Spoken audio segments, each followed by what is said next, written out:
Welcome to the Deep Dive. Today we're taking a look at some really significant temples in India. Yeah, based on a podcast discussion we listened to, we're sort of unpacking the most, well, fascinating bits. Exactly. Trying to get to the heart of their unique features, their history, and some of the mysteries, too. Absolutely. These places, I mean, they're not just buildings. They hold centuries of history, art, and things that sometimes defy easy explanation. Definitely.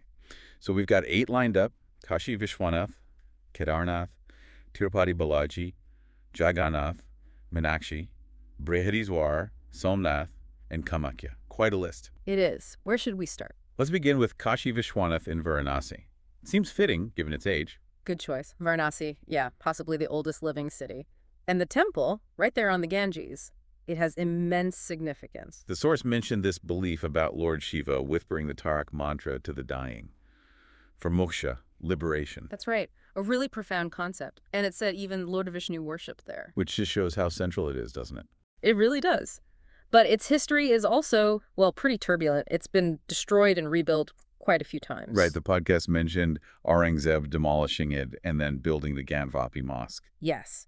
And the really intriguing part is the belief that the original Shiva lingam, the sacred symbol, is still there, intact, supposedly underneath the mosque. Wow.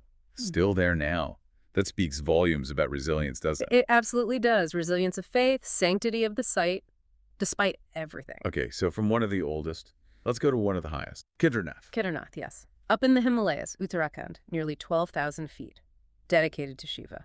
Built by the Pandavas, legend says, thousands of years ago. That's the tradition. Just getting there is a pilgrimage in itself. I can imagine. And its survival during the 2013 floods. It was remarkable. Truly. So much devastation all around, but the temple structure itself, it stood firm. Wasn't there something about a huge rock?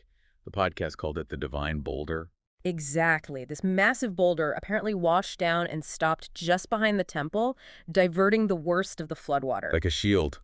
Incredible. It definitely adds to that sense of divine protection many feel there. And then there's the lamp. Oh, right, the lamp mystery. The temple closes for 6 months, totally snowed in, inaccessible. But when they reopen it half a year later, the lamp inside is still burning. Still burning. But how? Who lights it? Does anyone even know? That's the mystery. No one's supposed to be there. It's one of those things that just hangs in the air. Makes you wonder. It really does. Okay, let's shift to south now. Tirupati Balaji in Andhra Pradesh. Tirupati. Often called the richest temple in the world.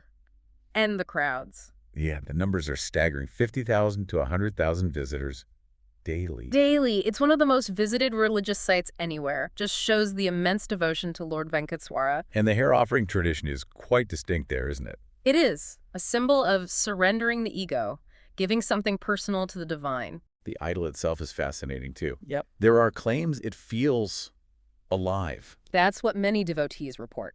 And apparently it maintains a consistent warm temperature, something science hasn't quite pinned down.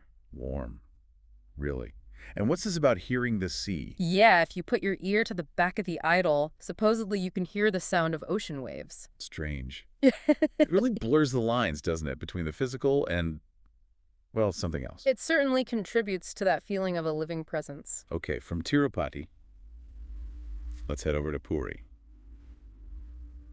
Jagannath Temple. This one seems to have a whole collection of mysteries. Oh, it does. The podcast we heard listed quite a few things that seem to defy logic, like no birds flying over the temple. Right, and no aircraft either. How specific is that? Very specific. And then there's the shadow. The shadow that supposedly never falls on the ground. How does that even work? Good question. It said the main dome's shadow is invisible at any time of day. Defies simple geometry, it seems. And the flag. The flag on top always flaps against the wind. Correct. Opposite the wind direction. Huh? And changing it, that's a whole ritual in itself. Yeah, a priest has to climb the equivalent of a 45-story building every single evening. Every evening. And the source mentioned that if they miss even one day... The temple closes for 18 years. That's intense. It underlines the immense importance placed on these rituals. And then there's the Mahaprasad. The sacred food. The podcast said it never goes to waste, no matter how many thousands show up. Never runs short, never has leftovers. It's attributed to divine planning, ensuring everyone who comes gets fed. Incredible logistics, or something more. Okay, What? Let's move south again. Meenakshi Temple in Madurai. Meenakshi Amman Temple, an absolute architectural marvel. The scale is just wow. 33,000 sculptures, 14 huge towers, the Gopurams. It's breathtaking, dedicated to Meenakshi Devi and Lord Sundareswarar Shiva, celebrating their divine love story. And the energy there is supposed to be palpable. Very much so. It's considered one of the significant sites where feminine and masculine energies are equally honored. That's a powerful balance. Well, and it's designed according to Vastu Shastra. yes, ancient principles of cosmic geometry. The layout itself is meant to be in harmony with the universe, reflects a deep understanding of space and energy. Amazing. Okay, another marvel of engineering, the Brihadeeswarar temple in Thanjavur. The big temple, built by Raja Chola over 1,000 years ago, UNESCO World Heritage Site. And the engineering is just mind-boggling. That main tower, the Vimana, it weighs over 80 tons. 80 tons, yes. Made from a single piece of granite, supposedly. Mm. And how they lifted it way back then. Still a mystery, right? The podcast mentioned we just don't know the techniques they used. It points to some incredibly advanced knowledge for that era, and it also has a shadow anomaly, doesn't it? Yeah. At noon, the main tower shadow doesn't fall on the ground.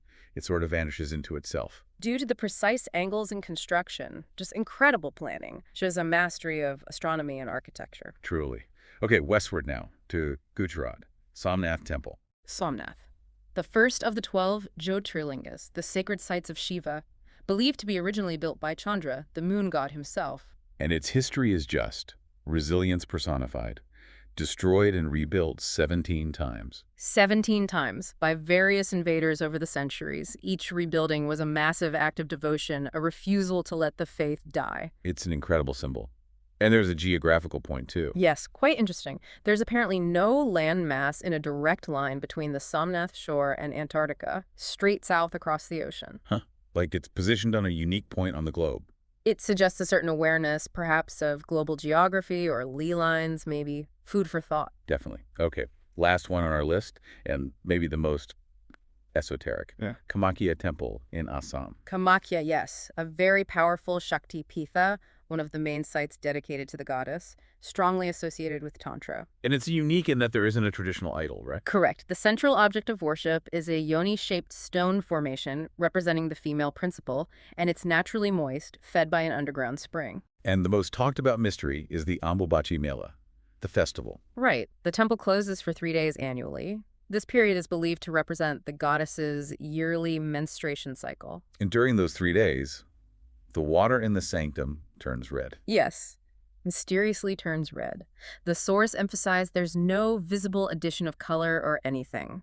Devotees consider the water and cloth pieces soaked in it incredibly sacred, a blessing. Wow, that's quite profound and directly linked to natural female cycles. It's a very potent symbol of feminine energy creation and the cycles of life revered deeply. So looking back at all 8, these temples are clearly more than just stone and rituals. Oh, absolutely.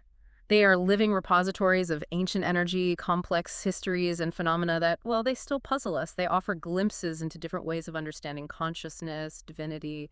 And mysteries that science maybe hasn't caught up with yet, or perhaps never will entirely. Exactly. They challenge our assumptions sometimes. It really makes you think about the sheer power of belief, doesn't it? Mm-hmm. And that deep human need to connect with something bigger, sacred. These sites are monuments to that enduring desire. So maybe the final thought for everyone listening is, what can these enduring mysteries, these places that hold so much history and unexplained energy, tell us about the limits of our own understanding? And perhaps about the potential for realities beyond what we typically perceive. Definitely something to ponder. This has been a fascinating journey. It really has. So much depth in each location.